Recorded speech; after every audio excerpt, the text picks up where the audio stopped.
번째, 또 불편한 질문이시겠지만 이제 복지 현장에서의 좀 불편한 그 부분들을 좀 말씀을 드리는데요. 일명 불편하고 돈으로 이렇게 환산되는 거에 불편함도 느끼시고, 근데 이제 현실에서는 그렇게 가고 있고요. 복지 현장에서도 돈으로 환산되는 부분들이 일명 있음을 알게 됩니다. 그런 의미에서 세 번째 질문은요. 왜 나는 안 줘? 내가 더 어렵고 힘든데. 이런 부분들. 그래서 사회복지 현장에서의 가난의 상품화.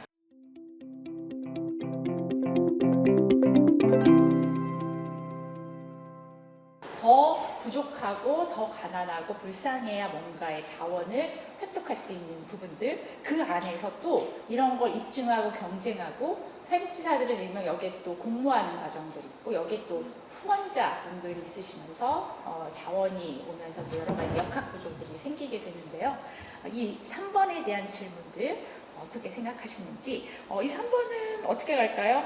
우리 이소연 선생님부터 먼저 갈까요? 네, 저는 지금 안 그래도 사례 관리를 담당하고 있고 또 이제 주변에 사례 관리를 업무를 맡고 있는 이제 그 실무자들이랑 좀 이야기를 했었을 때 느낀 바로는 그 사회복지 현장에서 당사자 욕구에 따른 서비스 제공 파악이 부족하다라는 생각이 들었어요. 그래서 이제 뭐 후원 물품 관련해가지고 이제 이야기를 들어보면 이번에 후원 물품이 이렇게 뭐 몇 개가 들어왔다. 그럼 이거 어떻게 나가야 되냐라고 이야기를 하면 어떻게 나가야 되지? 어떻게 빨리 나가야 되니까 이번에는 뭐 이름 순서에 맞춰서 가나다 순번으로 나가자. 아니면 이제 지금 이 후원 물품을 안 받을 순 없다. 왜냐면 우리가 앞으로에 또 이제 필요할 수 있는 자원이 될 수도 있기 때문에 일단 겸사겸사 받아두고 이제 창고에 잘 모셔두자. 이제 이렇게 이야기가 나오는데, 근데 이제 이제 노인복지관에서 일하는 친구들이랑 이제 이야기를 하다 보면 어르신들은 그냥 이제, 그러니까 어르신을 이제 딱 지칭해서 말씀드리는 건 아니지만 딱 불편하게 생각하지 마십시오. 네. 네. 이제 그 필요하지 않는 물품들을 이제 받았었고 그 물품을 이제 사용하는 게 아니라 집에 쌓아두시는 거예요. 이제 집에 쌓아두시고 이제 집에 담당 사회복지사가 갔을 때 이제 정말 그 구석에 자리만 이제 차지하게 되는 뜯지 않는 박스들이 이렇게 막 이렇게 올려져 있는 걸 보면서 이 어르신 네, 이 이제 당사자분들도 그냥 지금 사용할 이유가 없으니까 뜯지 않고 그냥 두고 있다. 그리고 또 이제 그 복지관 안에서 이야기 나누는 거는 한번 저 옆에 담당자한테 그냥 주던데, 저 지나가는 선생님한테 한번 얘기해봐. 그럼 아마 줄 거야. 라면서 이제 그렇게 기준 없이 제공되는 그 현장에서의 문제점이 아닐까. 그리고 또 이제 그렇게 일 처리를 하고 있는 이제 사회복지 현장에서의 사회복지사들이 조금 잘못된 부분들이 있지 않을까. 그래서 결국 우리 이제 사회복지사들은 이제 현장에서 주민들이 주도성을 갖고 이제 자생성으로 살아갈 수 있도록 그 역할들을 줘야 되는데, 결국에는 이제 의존하는 상황들을 더 만드는 그런 환경들을 조성하는 것이 아닌가라는 생각을 하게 되었습니다. 사회복지 현장에서의 자원의 배분되는 자산조사, 이렇게 해서 좀 더 열악하고 또 더 이렇게 불쌍하게 뭔가 보여야 사회복지사들이 자원을 주고, 또 후원자 어떤 재원이 들어왔을 때도 그 재원을 배분하는 데 있어서도 되게 열악한 이런 것들을 강조하는 부분들이 사실 좀 많았어요. 원치 않게 사회복지사들도 그 안에 같이 좀 공모하는 과정들이 있었는데요. 이소연님한테는 제가 이 질문 살짝 드릴게요. 우리 흔히 많이 쓰는 프로포절 많이 쓰시죠?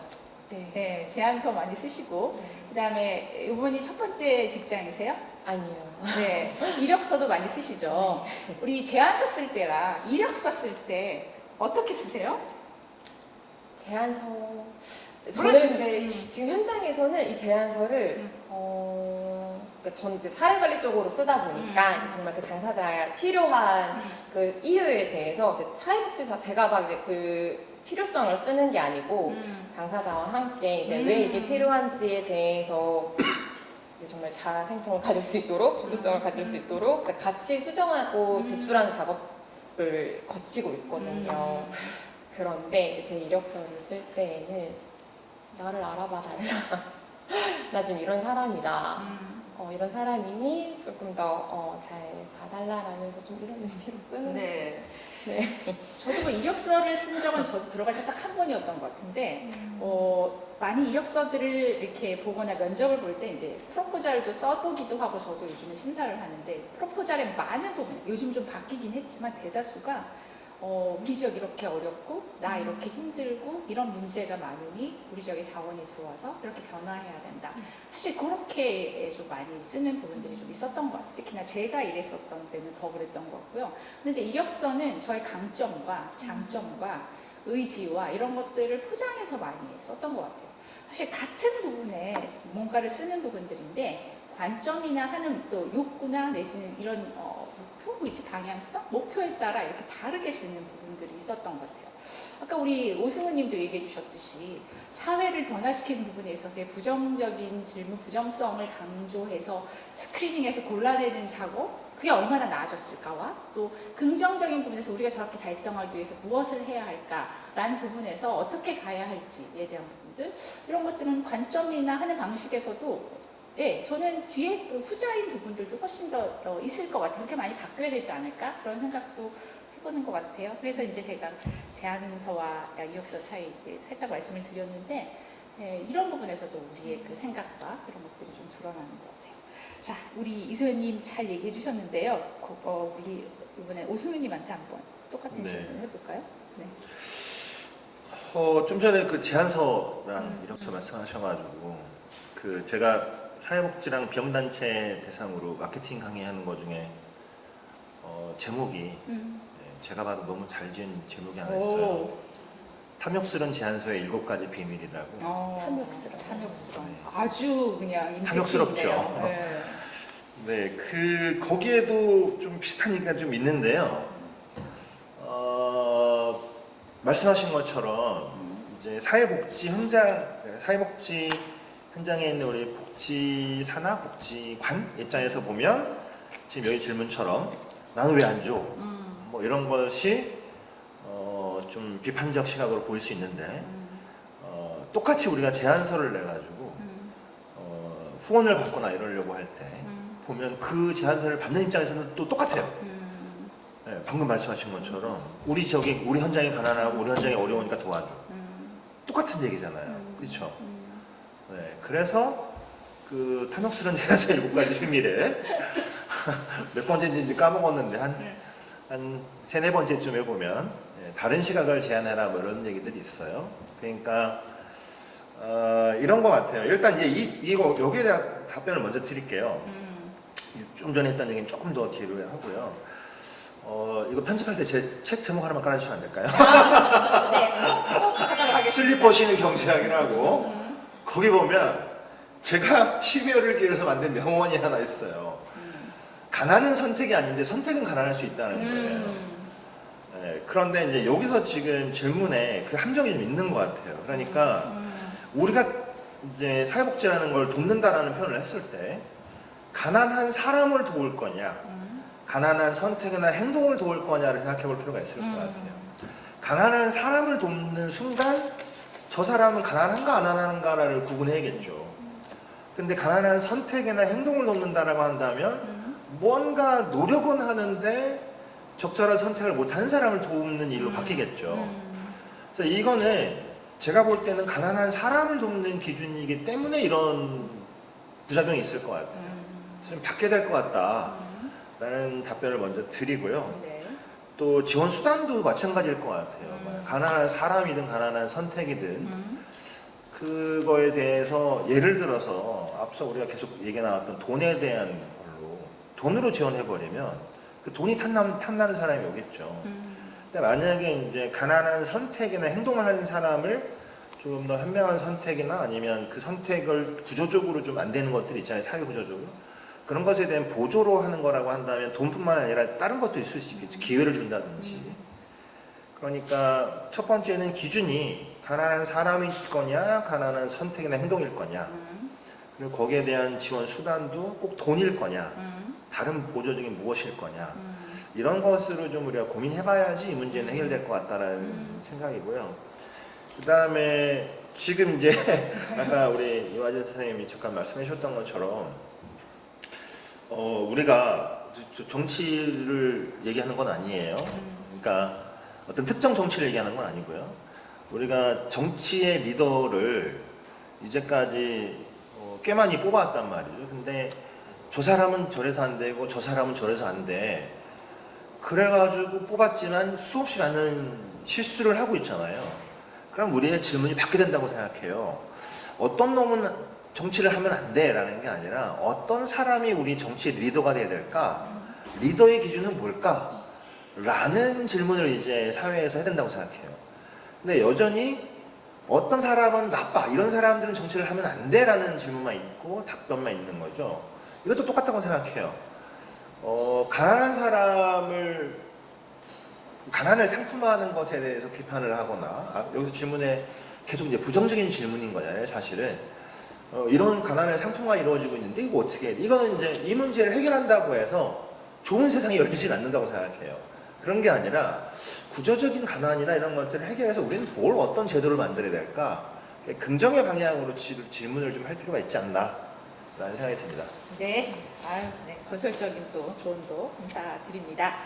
네, 일단 그럼 좀 잠깐 속도를 좀 빨리 내가지고요. 이제 네 번째 질문. 아니야, 우리 아직 박정환님 안 하셨죠? 네, 네. 너무 기다리고. 저 이렇게 패스하시면 안 돼요. 아유, 잠깐만요. 그러네요. 네. 저는 조금 결은 다를 수 있을 것 같은데, 저는 이제 어떤 문제나 상황을 바라볼 때 저게 개인의 문제이냐, 이 사회적인 구조, 환경의 문제냐를 보는 그 관점이 굉장히 중요하다고 생각해서 누군가 그렇게 뭔가 필요하다고 왔을 때는 그 사람 나름의 뭔가 있을 거다. 그 맥락이든 상황이든. 근데 이제 그거 가지고 그 사람한테 뭐라 할 수는 없을 것 같고, 문제는 이렇게 한정되어 있는 자원을 가난을 입증한다라든지 여타 어떤 기준을 통해서 분배해야 되는 이 구조, 현실이 문제인데 그러면 그 구조를 또 어떻게 만들어낼 거냐라는 고민을 하게 되는 것 같아요. 근데 지금 우리가 하고 있는 서비스들이 주로 공적 서비스들이죠. 왜냐면 나라에서 주는 보조금을 가지고 하는 시설들에서 하는 일들이 많으니까. 근데 이 공적 기관에서 그 대상자의 범위라든지 자원을 주는 그런 것들을 범위를 정하는 기준은 도대체 누가 정하는 거냐, 그러면 거기부터 다시 가야 되지 않는가. 그리고 뭐 다들 아시겠지만 굉장히 획일화되어 있고 자기는 체계화라는 이름으로 얘기할 수 있고 뭐 윤리적으로 뭐 이런 얘기를 하지만 융통성이 없잖아요. 근데 우리는 사실 양적인 것보다 질적인 부분들을 많이 볼 수 있는 그 직업군이라고 생각하면 네. 이런 전문가들의 어떤 가치나 이런 증언이나 우리의 실력으로 이거를 좀 넘어설 수 있어야 하는데 글자에 갇혀 있잖아요. 지침이라는. 이 구조가 문제다라는 일단 생각이 들고요. 좀 자유롭게 자유자재로 필요한 사람에게 잘 갈 수 있게끔 우리는 그 실력을 쌓고 그 실력을 이제 신뢰를 받고 할 수 있어야 되는데 이런 공적인 서비스 안에서는 계속 협소해질 거다. 결국 보조금을 받는 이런 시설들의 역할들은 계속 협소해 줄 수밖에 없다. 왜? 딱 정해진 것만 하니까. 네. 그래서 그런 게 좀 답답하게 느껴졌고요. 잠깐 들어가기 전에 여기서 네. 아까 기준과 원칙 누가 정할 것인가라는 얘기들 해주셨잖아요. 이런 부분들에 대해서 혹시 팁이나 이렇게 했으면 좋겠다라는 대안이나 뭐 이런 거 좀 있을까요? 그 제가 대안을 드리기보다는 요즘 나오고 있는 대안들을 좀 말씀드리면 사실 우리 필드에서 해야 될 것만 같은 일들을 기업이나 그러니까는 예를 들면 요즘은 비영리 스타트업이라고 해서 그런 데서들 많이 하고 있어요.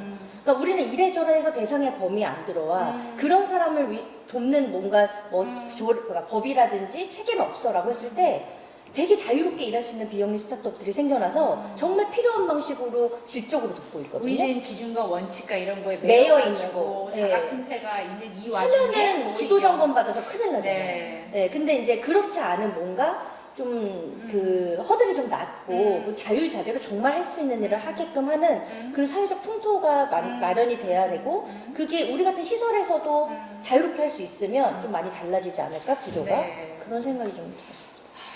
그렇게 일하고 싶네요, 그렇죠? 네. 제가 잠깐 막았지만 그 이후에 또 하실 말씀 있으시죠? 아니요, 없습니다. 이게 다 네, 하셨나요? 네, 네. 그냥 적절한 때 질문을 드린 건가요? 네, 네, 네. 예, 되게 또 많은 부분 또 생각이 드네요, 그렇죠?